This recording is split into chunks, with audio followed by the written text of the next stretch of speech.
Hi everyone, it's Simon Keeling here at weatherweb.net, and it is Saturday the 18th of June. This is your look ahead roundup, which, as it's a Saturday and as it's the roundup, it means it's free and open access available to all. Now, if you're not a WeatherWeb Premium member yet, you've missed a good week.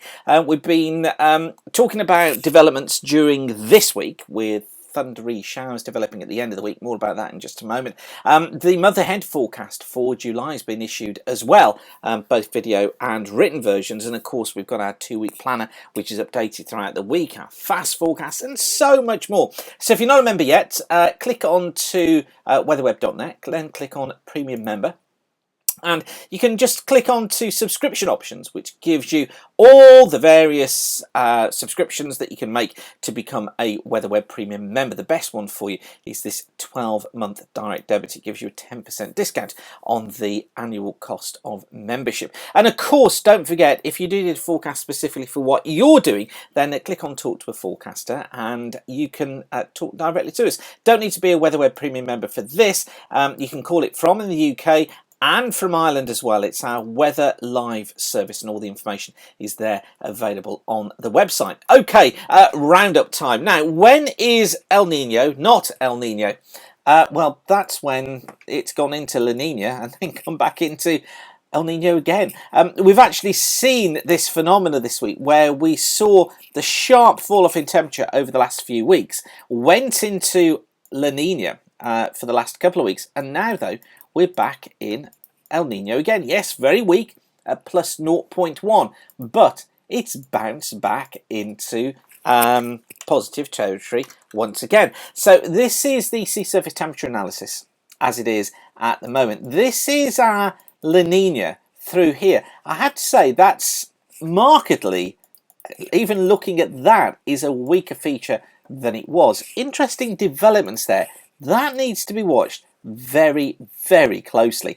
Around the UK coast, we've seen changes in sea temperatures as well. We've been talking about this through the week on the premium site, where we've now got warmer water towards the west of the UK, extending down through the west of Iberia into central parts of the Atlantic. This cool block, though, remains out towards the west, as does the cool block in the northern part of the Pacific. Indian Ocean starting to cool down out towards the southwest, but still a block of warm water. And one of the theories is, with the Atlantic in the condition is at the moment, that this lends itself to ridges, this lends itself to troughs. So actually this is one of the reasons why we gave the forecast for July that we have, as I say, full detail online for you if you're a WeatherWeb Premium member. And if not, then you can join now, like I say.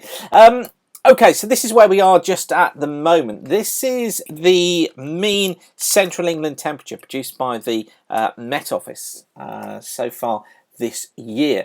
What we're looking at here, and I know the months are kind of cut off here. This is January, February, March, April, May and June in here.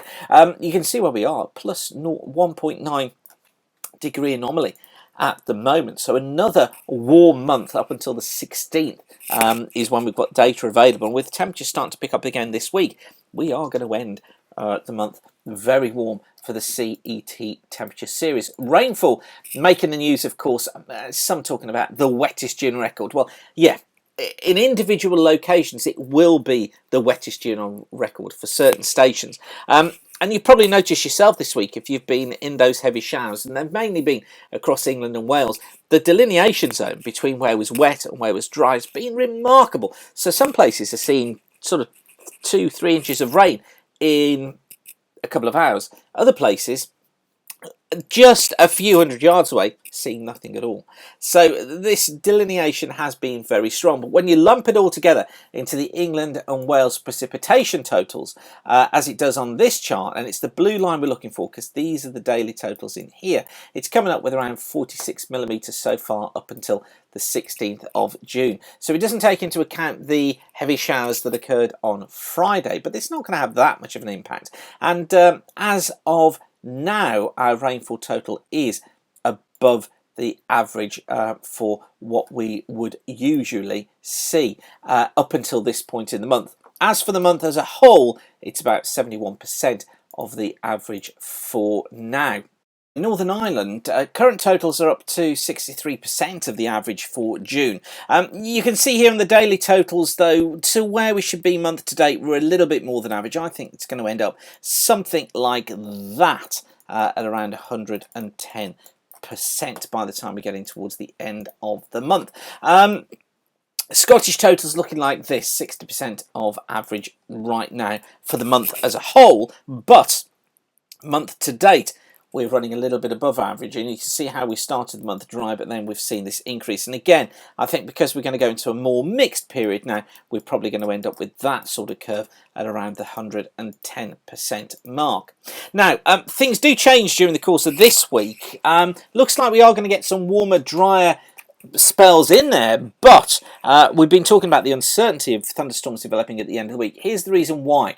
This is the 500 millibar flow for last night at midnight. You see here that we've got this big ridge out towards the west, trough down here across Europe, western parts of Europe, and a big jet blowing through here. Now, these charts go forward in 24-hour steps. The date and the time is there. And incidentally, these are the charts available to premium members on the Pro Models section of the WeatherWeb website. So let's go forward in 24-hour steps. There we are tomorrow. The ridge builds over us, collapses away towards the east on Monday, and then we're developing the jet stream across the top of the UK. Not particularly very strong, but it is stronger up here across Scotland. So then through the course of this week, there we are with the jet over us again on Wednesday. But a few showers are going to be generated by that across northern areas. Dry down towards the south.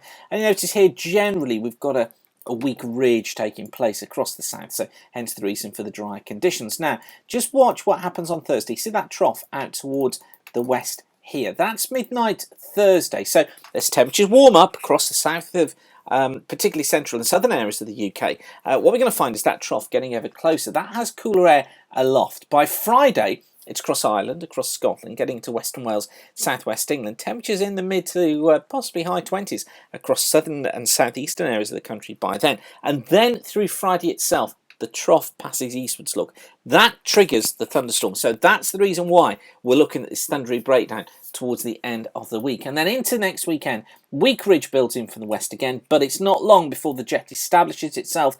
And by Tuesday the 28th, it's showing itself up as a strong feature here across the UK with a trough off towards the east. That certainly fits in with the ideas that we had on the longer ranges of the 23rd, 24th being the time when the weather improved, and then perhaps only 4 or 5 days before going more unsettled once again. That's the story we've been putting out really since, well, middle of May, and it looks like that's going to come just about right. Of course, doesn't always work like that, but it's nice to see it when it does work. As far as the CFS is concerned, this is what the CFS is trying to do for the next few weeks. At the 17th to the 23rd, June, week 1, has a trough down towards the south, tries to get a ridge west and east of us, and that looks to be a reasonable idea. 24th to the 30th, week 2, has the trough across us. So this is 24th to the 30th. It tries to get the ridge in the south, trough up towards the north. So still these outbreaks of rain as we've just seen through northern and western areas. A ridge across the south brings in drier conditions, but they're not lasting very long, which is what the CFS is trying to pick up on there. And then into week 3, 1st of July to the 7th of July, trough across the UK.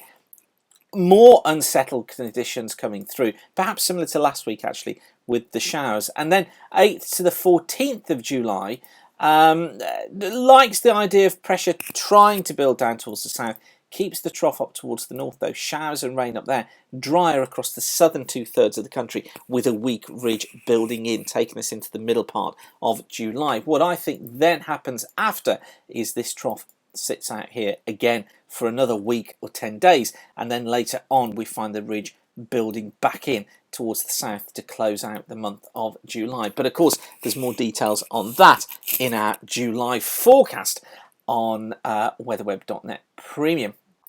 Now, something else that happened this week was that the JMA came up with their latest 3-month forecast. This is the forecast for July. You've got to twist your head for this one. The UK is just underneath there. But what it was saying for the whole of the month basically kept low than normal heights up towards the north of the country, higher than normal, particularly down towards the southwest and west. So it liked the idea of ridges building into the south, occasionally bringing a few days of dry weather, but it kept this westerly flow, particularly across northern areas, meaning that we were in for an averagey sort of month, but wetter than average potentially across northern and western areas, with a mixed to unsettled flow. Not to say that there wouldn't be fine conditions, but that was what it was saying, and we kind of buy into that idea.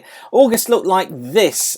Tries to get the trough more notably down across the country, particularly Scotland, Northern England, Northern Ireland, making for more mixed conditions here.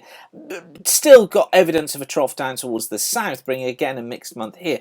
We're not buying into that in its entirety.